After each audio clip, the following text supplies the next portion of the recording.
Magandang araw po mga boss. Welcome back po dito sa ating channel. Sa video na ito ay meron lang po akong share po sa inyo dito sa aking pinagtatrabahoan. Meron kami dito na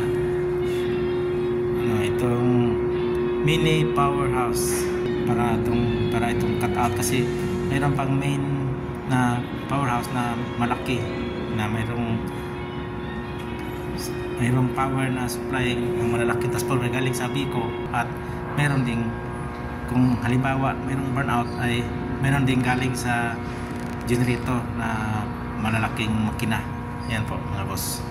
Ito ay yung sa amin na to, na sa kumpanya namin, na itong tinatanggap namin na power ay dinistribute namin para sa aming mga equipment, at naglagay kami ng mini powerhouse.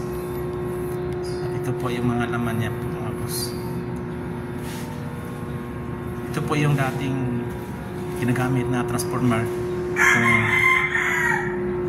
close, close, yung tawag na close shield, kasi sarado po siya, kasi yung transformer po niya ay wheel submerged po, at medyo malaki naman siya, pero sa compare sa ngayon pinalit niya ay maliit po siya. Malaki po yung pinalit ko, kasi mga almost 2 MBA, kaya malaki po siya.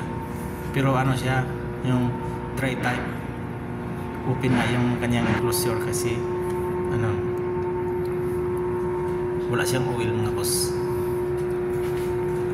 At ito lang yung muna yung sisir ko sa inyo, at maraming salamat po sa pagsusubaybay, at God bless po sa ating lahat.